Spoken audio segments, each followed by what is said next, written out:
बोल कैसे पाएंगे, युद्ध कैसे कर पाएंगे, बोल भी नहीं पाएंगे। शक्ति है तभी बोल पा रहे हैं।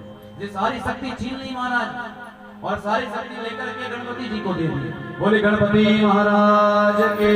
अब गणपति जी ने सबको हरा दिया। अब शंकर भगवान जी ने कहा इसे बल के साथ नहीं हराया जा सकता। नारायण जी ने कहा आपने बड़ी सुंदर बात कही, इसे छल के साथ हराना पड़ेगा। किसके साथ? छल के साथ हराना पड़ेगा। एक काम करिए आप जाइए और सामने से युद्ध करिए और मैं पीछे से जाऊंगा। शंकर भगवान ने कहा मैं पीछे से जाऊंगा और उसका सर काट दूंगा, अलग कर दूंगा। और वैसे ही हुआ महाराज। नारायण युद्ध करने लगे, पीछे से शंकर भगवान गए, अपना त्रिशूल लिया और त्रिशूल लेकर के सीधे गणपति जी की गर्दन के ऊपर त्रिशूल चलाए और गणपति जी की गर्दन कट करके बोले शंकर भगवान के। दूर गिरी, खून का फवारा फूट पड़ा, कटा हुआ सबल सिर जो है जमीन पर गिरा। हाहाकार मच गया। जय जय जया और विजया ने मां पार्वती को सूचना दी। पार्वती जी को क्रोध आया। देखिए मां क्या है, मां बिल्कुल कोमल हृदय की है, परंतु उसके बच्चे के ऊपर जब आघात आता है ना मां, तो वही मां, अब गाय माता है मानो, गाय क्या है महाराज, मां के समान है।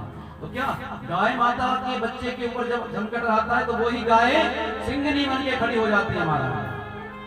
आज मां भगवती को अपने बच्चे के शीश कटने पर बड़ा दुख हुआ, क्रोध आया और अपने शरीर से अनेक शक्तियां प्रकट कर दी, चतुर्दशी योगिनियां प्रकट कर दी, खुद महाकाली के रूप में प्रकट हो गए।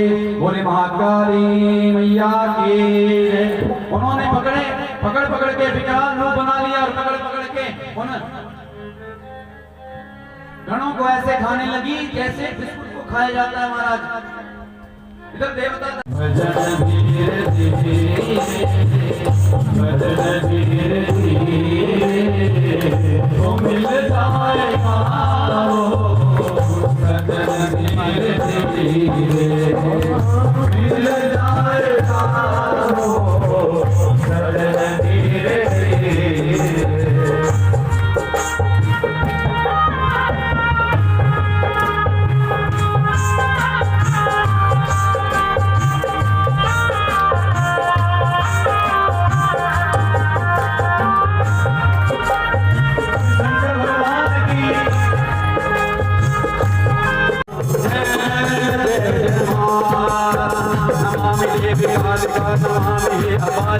नमामि खड्गधारिणि नमामि चक्रधारिणि नमामि महितमर्दिनि नमामि शस्त्रके गणिनि नमामि विश्वमोहिनि नमामि सिद्धिरूपिणि नमामि सिद्धिभक्षिणि नमामि धर्मरक्षिणि नमामि रोगनाशिनि नमामि पतितपावनि।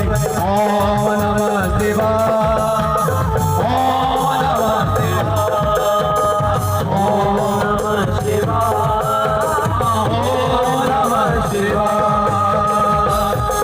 काली महाकाली कालिके परमेश्वरे सर्वानंद करे देवे नारायणी नमोस्तुते। बोली काली महामाया देवता का ही न्याय करने लगे। मां ने तांडव कर दिया।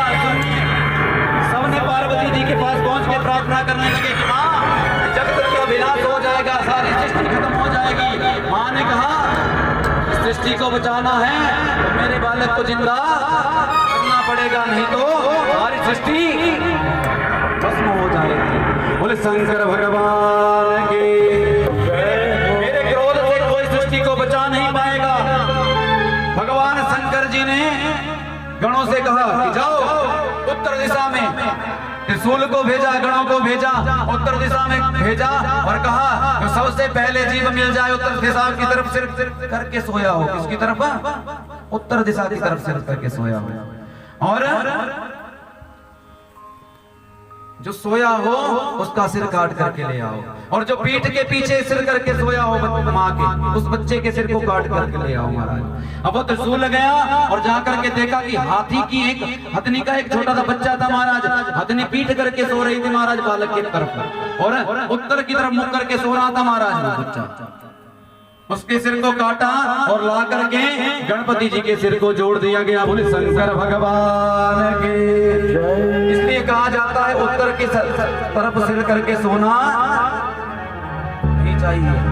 ये उत्तर क्या है महाराज? ये उत्तर एक तरह से चुंबक की तरह है। किसकी तरह? ये उत्तर की तरफ यदि आप सिर करके सोएंगे नित्य तो क्या होगा, आपके जो ब्लड होगा, जो आपका रक्त होगा, उसका प्रवाह सारा सिर की तरफ आ जाएगा महाराज, और आपको ब्लड प्रेशर रहना प्रारंभ हो जाएगा, हार्ट की प्रॉब्लम हो जाएगी। इसलिए क्या कहा जाता है, उत्तर की तरफ मुख करके सोना नहीं चाहिए। और क्या माता ने क्या किया था, सतनी ने क्या किया था, बच्चे को पीठ की तरफ सुलाया था महाराज। इसलिए कहा जाता है ना कि बच्चे को पीठ की तरफ नहीं सुलाना चाहिए जब छोटा हो। आप कहते हैं ना, माताएं तो जानती हैं, हम तो कम जानते हैं। बोले शंकर भगवान की। अब हाथी का सिर लेकर के आए भगवान शंकर ने, ये हेड ट्रांसप्लांट किया, ऑपरेशन कर दिया महाराज। बोले शंकर भगवान की। कटे सिर की जगह हाथी का सिर जोड़ा।